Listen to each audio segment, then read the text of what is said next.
So in today's Ask Reddit thread, we have serious people of Reddit. What was the creepiest thing you've experienced that you thought was paranormal, but was actually much scarier when you found out what really caused it?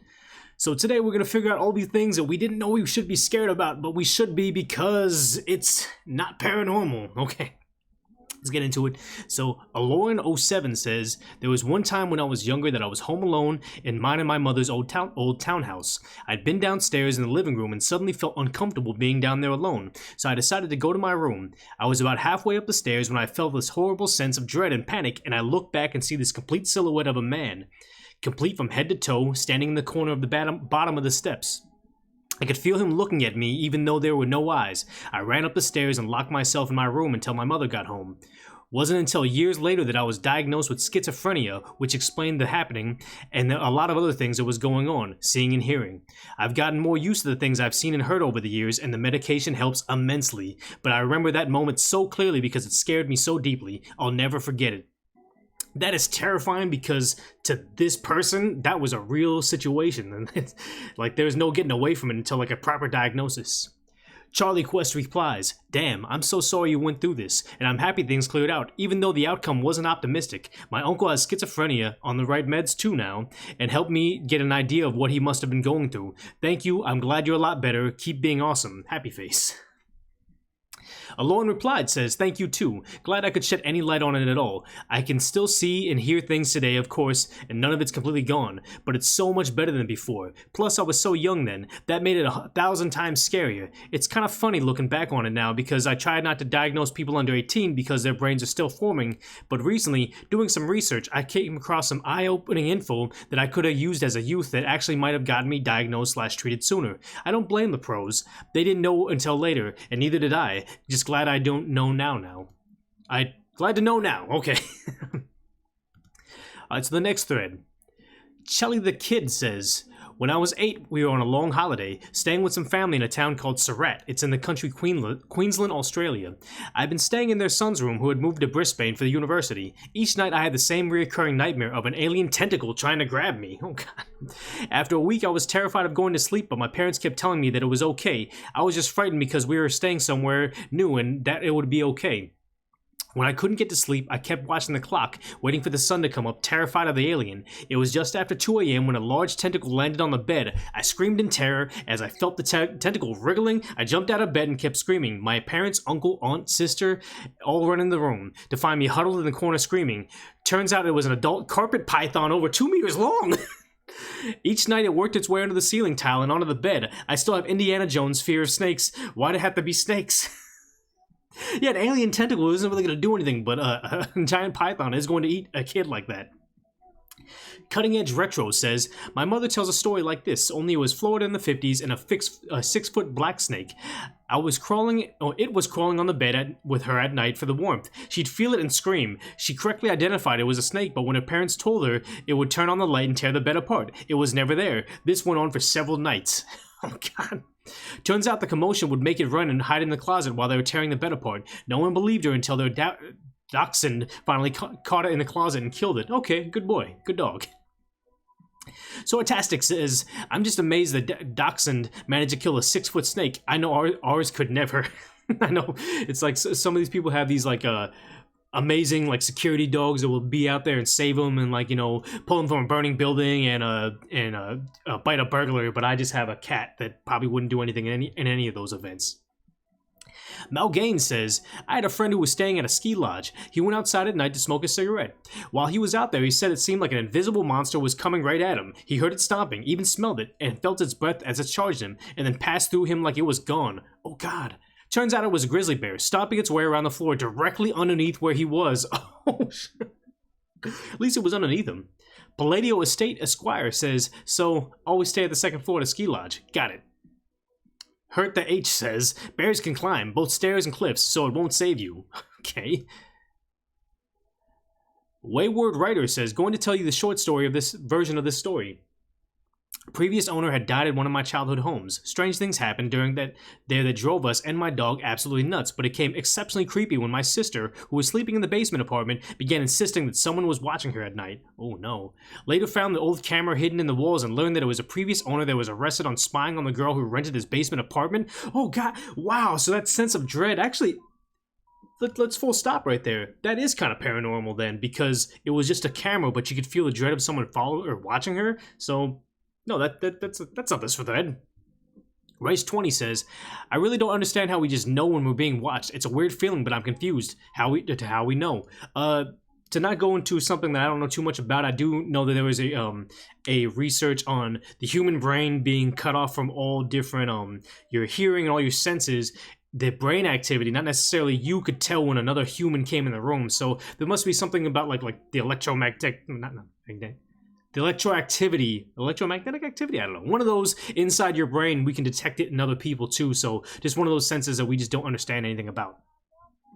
Like one guy replied saying, we're more aware than our conscious minds can process. If there are 200 people talking in a room, technically we hear most of them, but can only consciously listen to one at a time, but our subconscious processes all that stuff and gives us feedback.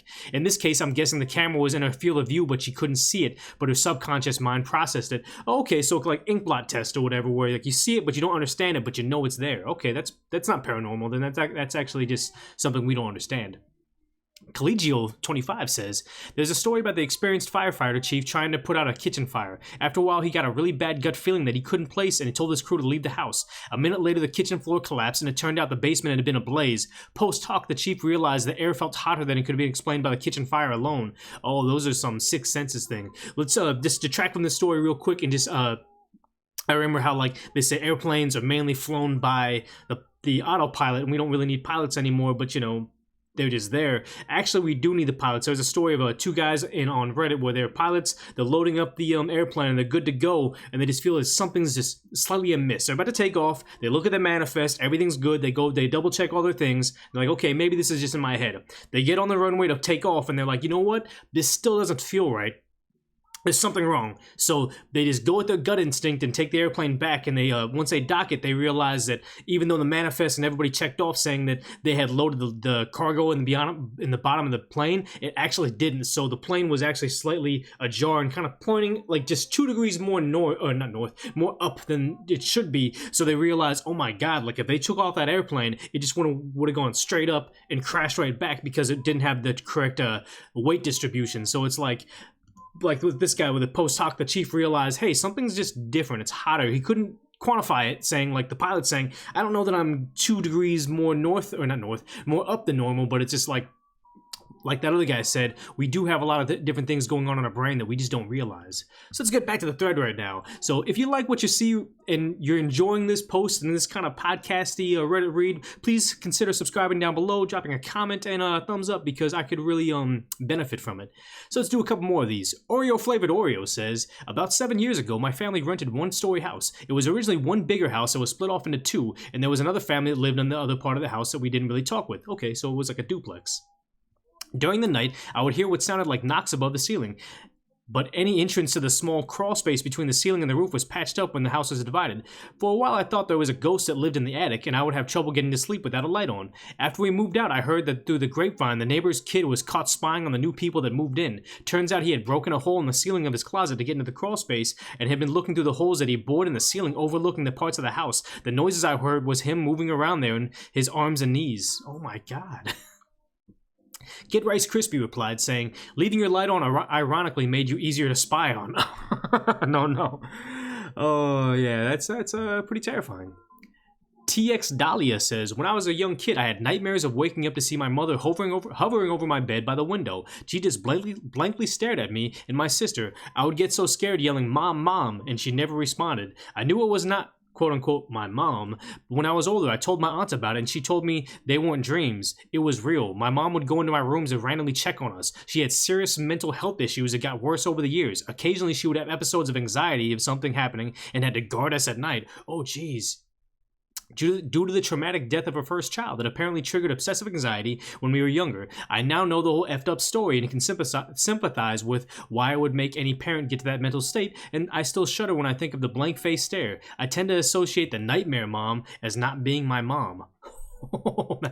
That's more terrifying than anything. Sokka's Hungry replies and says, that's kind of sad actually. It is more sad that she had trauma and she just didn't have a good way to remedy it, and it was just like, it was freaking out the kid, but you know, what is she gonna do about it? It's terrifying.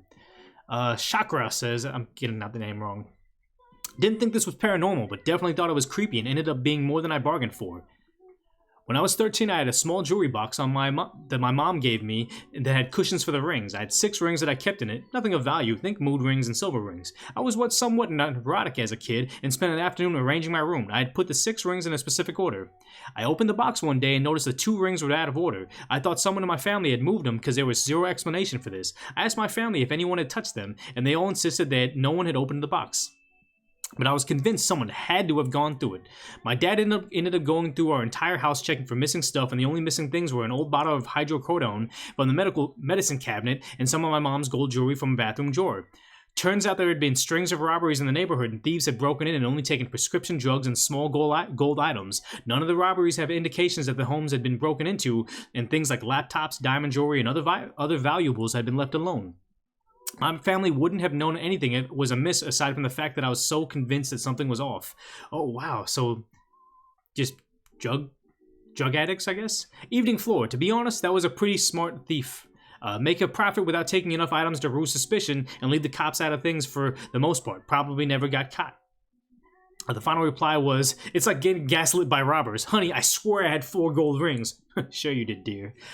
Okay, so I feel like we've done enough of these stories right now and kind of get a good feel of what's going on that's paranormal, and a couple of these things are kind of paranormal with, like, you know, the guy's brain queuing in on things that weren't actually there, and other situations with the schizophrenia where it's like that is probably enough to have like those paranormal stories that, like, you know, we heard from long time ago. So guess if you like this video and want to see more like this, let me know in the comments down below. Please subscribe if you're enjoying this and hit the notification bell because we are trying to scale the channel pretty well. If you're seeing this through a YouTube ad, why are you downvoting me? I don't get it. If you don't like the stuff, just click off, but whatever. Check out that video over there and just drop a comment if you like what you see.